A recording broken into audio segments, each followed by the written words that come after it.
তুমি ধূমপান করেছো, তুমি গান শুনেছো, তুমি অন্যায় কাজ করেছো। যুবকদের বলছি, বিশেষ করে তোমার আমলনামায় শত গুনাহ জমা হবে। যৌবনের উচ্ছলতা উশৃঙ্খলতায় কিছু পাপ হবে, হতাশ হওয়ার কিছু নেই। তবে নামাজ কাজা করার পাপ যেন তোমার আমলনামায় কখনো না। যত গুনাহ করবে আল্লাহর কাছে কাঁদবে, আল্লাহ আর করবো না, তৌফিক দাও। আবার হয়ে যাবে, ভুল হবে, নিয়ত করবে, চেষ্টা করবে, কিন্তু নামাজ কাজা করবে না। খেলার মাঠে ছিলে, ক্রিকেট খেলা দেখছিলে, টিভির সামনে ছিলে, সিনেমা হলে ছিলে, যেখানেই থাকো না কেন ওয়াক্ত হলে নামাজটা আদায় করবে। কিছু যদি না জানো, আজকে থেকে এখন থেকেই নামাজ, কিচ্ছু জানো না, ওযু করবে, দাঁড়িয়ে যাবে, যদি জামাতে পড়ে ইমামের পিছনে, না হলে দাঁড়িয়ে যাও। দোয়া কালাম জানো না, যেখানে জানো না, শুধু আল্লাহু আকবার অথবা সুবহানাল্লাহ বলো অথবা লা ইলাহা ইল্লাল্লাহ বলো, এটাতেই নামাজ হয়ে যাবে। তুমি 16 আনা সওয়াবে। তবে পাশাপাশি নামাজটা শিখতে হবে। বিশেষ করে যুবকদের বলবো, নামাজটাকে প্রাণবন্ত করেছে গো মসজিদে যাওয়া। তুই যা করবি কর, কিন্তু মসজিদে আসিস না। এটার নাম ইসলাম নাকি ভাই? ও চুল রেখেছে, দুল পড়েছে, কোনোটা মাকরু, কোনোটা নাজেজ, কোনোটা গুনাহ হবে, কোনোটাই হবে না। কিন্তু সবচেয়ে বড় গুনাহ হলো নামাজ না পড়া, ঠিক না? কাজে ওকে যেভাবে আসে মসজিদে আসতে দেন, অন্তত নামাজটা পড়ুক। ওর জন্য দিনের সহজ বিষয়টা বুঝান। অনেকে বলে যে হুজুর দোয়া জানি না, নিয়ত জানি না, নামাজ পড়ি না, অনেক রকম আছে। আল্লাহর নামাজ কত সহজ করেছেন। আপনি যতটুকু জানেন, কিছু না জানেন, সুবহানাল্লাহ বলে বলেও যদি নামাজ পড়েন, আল্লাহ 16 আনা সওয়াব দিয়ে দেন। কাজেই নামাজটা পড়তে হবে, প্রাণবন্ত করে পড়তে হবে। নামাজ আমাদের আল্লাহর সাথে সবচেয়ে প্রিয় সম্পর্ক। আমরা নামাজে অনেক ভুল করি, মেয়েরাও করেন, পুরুষেরাও করেন। আমরা নামাজ যারা পড়ি তারা কি ভুল করি? নামাজ পড়ছি, কিন্তু রুকুতে যে কটাস করে উঠে পড়ি, পুরো না দাঁড়িয়ে আবার সেজদায় চলে যাই।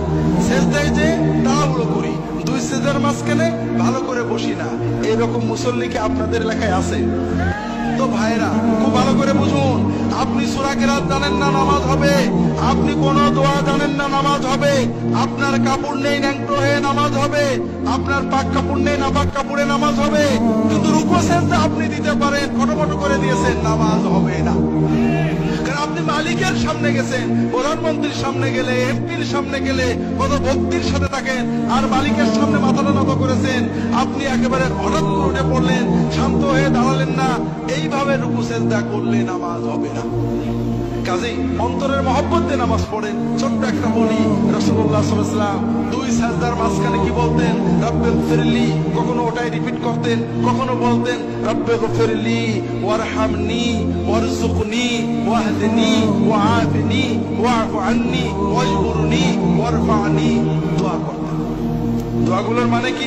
আল্লাহ আমাকে মাফ করে দাও, আল্লাহ রহমত করো, আল্লাহ আমার রিজিকে বরকত দাও, রিজিক বাড়িয়ে দাও, আল্লাহ আমাকে সুস্থতা দাও, আল্লাহ আমাকে বিপদ মুক্ত রাখো, আল্লাহ আমাকে নিরাপদে রাখো, আল্লাহ আমার ক্ষতি পূরণ করে দাও, আল্লাহ আমার মর্যাদা বাড়িয়ে দাও, ইত্যাদি।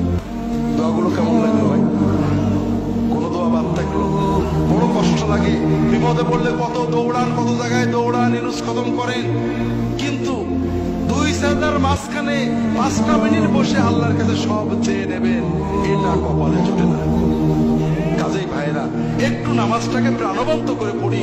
যুবকদের বলবো, তোমাদের সামনের জীবনটা বড় কঠিন, কারণ আন্তর্জাতিক মিডিয়ার মাধ্যমে আন্তর্জাতিক বাণিজ্যিক সাম্রাজ্যবাদ আমাদের যুবকদের যৌবনকে এক্সপ্লয়েট করে বন্ধু করো, গল্প করো, আড্ডা দাও, এটা করো, সেটা করো দিয়ে তাদের জীবনটাকে ধ্বংস করে দিচ্ছে। যৌবনের 35-40 বছর বুঝতে পারবে না যে কি হারিয়েছো। যখন 60, 70, 80, 90 যাবে তখন বুঝতে পারবে। কিন্তু ব্যাক গিয়ারের মতো কোনো সুযোগ জীবনে নেই। যদি জীবন এবং যৌবন দুটোকেই ভোগ করতে চাও, শুধু যৌবন নয়, তাহলে একটু সচেতন হও। অনেক কথা বলার ছিল, শুধু বলবো যে আর যাই হোক, নামাজ ছেড়ো না কখনো।